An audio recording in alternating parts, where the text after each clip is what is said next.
NRATV with Grant Stinchfield. Hi there, folks. Welcome to the program. Here's a message to Washington, D.C. It must act immediately to allow those who live in D.C. who want to carry a concealed carry permit to get one. The rule that forces them to prove a so-called good reason as to why they need to carry has basically been tossed by a federal appeals court. I'm now challenging D.C. city leaders to immediately act and streamline the process for gun owners to finally be allowed to defend themselves outside the home. My prediction, D.C. will stall. Stalling will cost lives, innocent lives who could have protected themselves.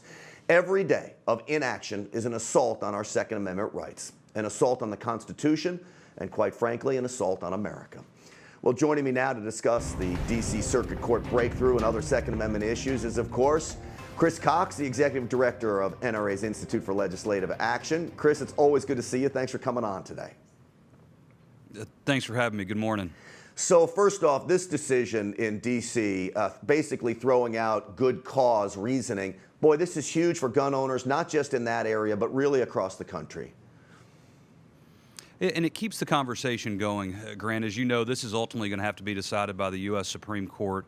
But what was really important about this case and about the ruling, and I encourage anyone who wants to read a great ruling on the Second Amendment, I'd refer them to read the majority in that decision, that they recognized that there were two rights that were equal with regards to the Second Amendment: the right to keep arms and the right to bear arms, the right to carry firearms for self-defense publicly, that they're equal in importance, and that's a significant ruling. And obviously the logical next step in a 30-year process of starting to have the courts and starting to have the politicians truly recognize the individual right to defend yourself anywhere you have a legal right to be.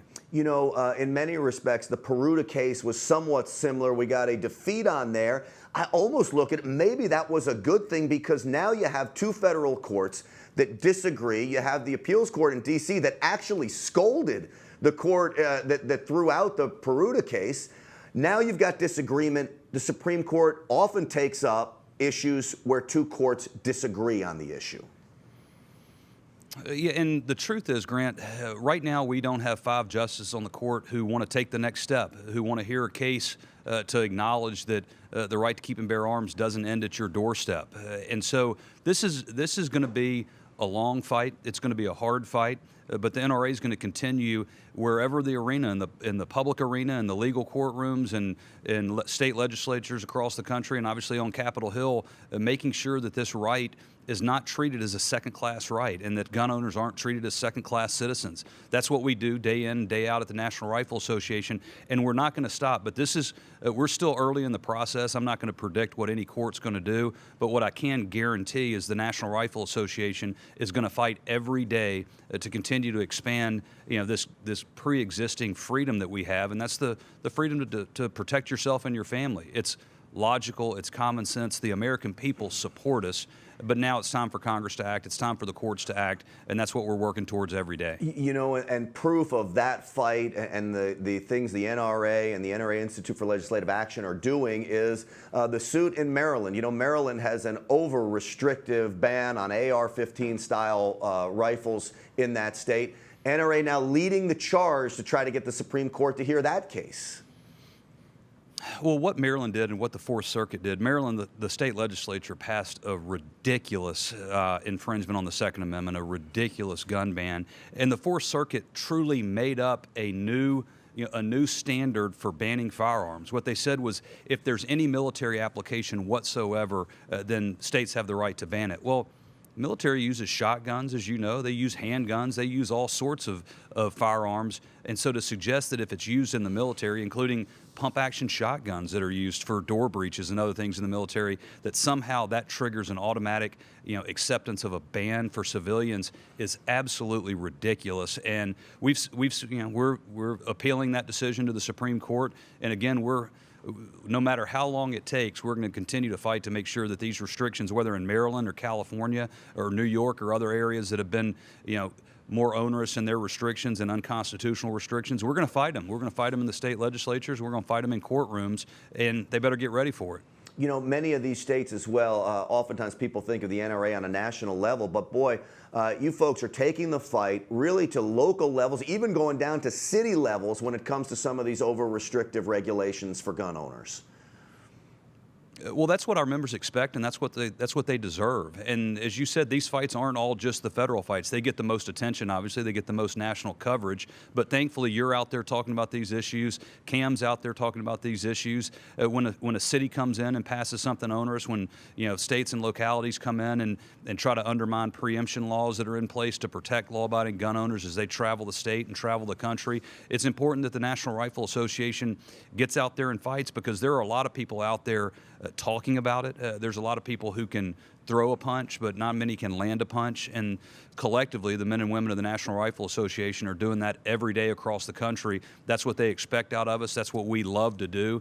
We believe in this both personally and professionally, and that's going to continue every day. Yeah, it will, and that's our commitment here on NRATV as well. One of the things we talk about, Chris, all the time is national reciprocity. So hopeful we can get it pushed through, but my Lord, Chris, Washington is an absolute mess right now. Where does that even stand?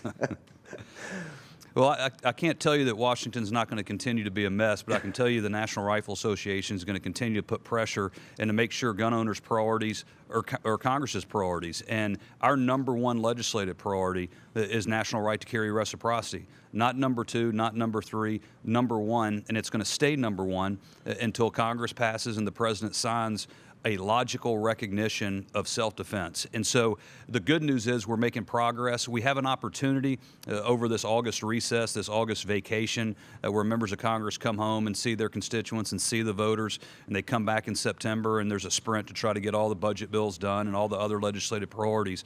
But it's up to us to make sure they hear from NRA members and they hear from our supporters across the country that this is important, that this is a priority. And if we do that, we're going to be able to continue to make progress. The good news is, the magic number in the House is 218. We're closing in quickly on that number. Richard Hudson, who's carrying the bill in the House of Representatives, I was with him the night before last. There's real movement. There's real excitement there. So we have a great opportunity for movement if we continue to keep the pressure on them. And then we need to continue to keep the pressure on the United States Senate. Make sure that they understand why this is so important, why it's really a life or death decision for them to make, and that we intend on Congress keeping their word and Congress making sure they respect the Constitution and the rights of law-abiding voters out there. Well, there is no doubt that on this program, if there's a Republican out there that's not going to support national reciprocity, we're going to do everything here to put pressure on that person. And what strikes me as so sad, Chris, is for so many years we had so many Democrats in Congress. We got a lot of Democratic members, but so many Democrats in Congress that actually supported the Second Amendment. I think we talked one time that at one point the NRA had endorsed like 70 or 80 Democrats. That number has completely fallen. The leadership of the Democratic Party has all but left the Second Amendment behind. Would you agree?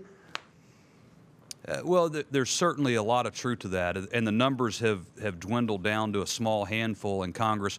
Part of that is a lot of those members got beat in 2010, as you recall. A lot of them have retired. Thankfully, a lot of them were replaced with pro-gun Republicans. So the net number hasn't changed from that standpoint. But from a national Democratic Party standpoint, I've watched it deteriorate over the last 20 years. I mean, we saw Bill Clinton turn his back on the Second Amendment. It cost him significantly in 1994 with the change of the House, and obviously in 2000 with Al Gore's defeat. And then we saw it again dramatically with President Obama, who ran as some sort of self-proclaimed Second Amendment supporter, that he's not going to take anybody's handguns, or not going to take anybody's shotguns, not going to take anybody's rifle. Kind of like, if you like it, you can keep it. And we saw how well that played out. As soon as he had an opportunity to exploit a horrific tragedy, that's exactly what he did. And to see the National Democratic Party, and just like the mainstream media, refuse to tell the truth on the Second Amendment, refuse to respect the Second Amendment, it's a sad reflection on both of those entities. The good news is there are rank and file Democrats and union members out there who do still support the Second Amendment. They support the National Rifle Association, and we're going to continue to fight for the Second Amendment rights of people who love us, people who hate us. That's what civil rights are all about. But you're right, the National Democratic Party and their movement away from the Second Amendment, you saw it with Hillary Clinton, it doesn't work. it's insanity. It's repeating the same thing over and over again, expecting a different result.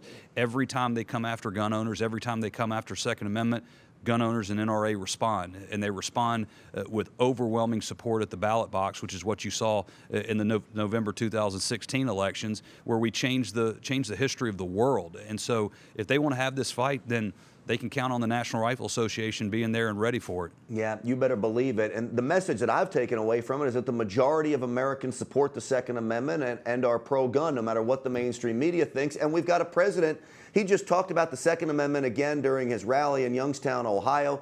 He's still a friend of the NRA and the Second Amendment, isn't he? Donald Trump is. Well, there's no question, and the president is ready to sign all sorts of legislation. If the Senate would do their job and put it on his desk, and the House does their job, which they've been doing a much better job of moving legislation through that body. But the Senate needs to do their work, and we need to all keep pressure on the Senate to continue to put bills on the president's desk that are, expansion of freedom, individual freedom across the board. And we're going to continue to work to do that.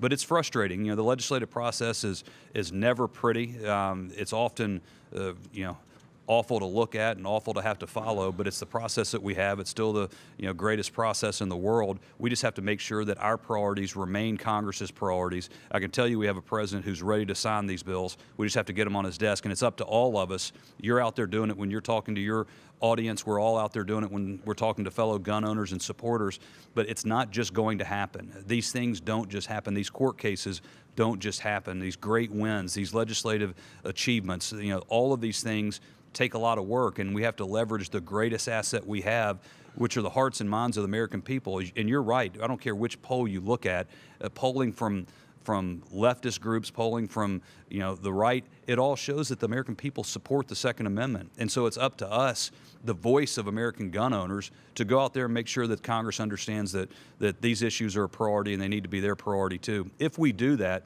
we're going to effectuate some policy changes that impact tens of millions of gun owners all across this country. We're also going to, as you mentioned earlier, we're also going to start making some of these communities safer. And you can do that by prosecuting criminals who misuse the law while at the same time respecting and protecting and expanding the rights of law-abiding gun owners. Those things aren't mutually exclusive ideas. Well, I know you'll be out there fighting for it. I'll tell you, one of my biggest proud moments in life is to be able to be here and really be a voice for membership here, a public voice. And on behalf of all the members, Chris, that I talk to on a daily basis, I just want to thank you, the NRA, the Institute for Legislative Action, and all you and your team do up there to secure our rights.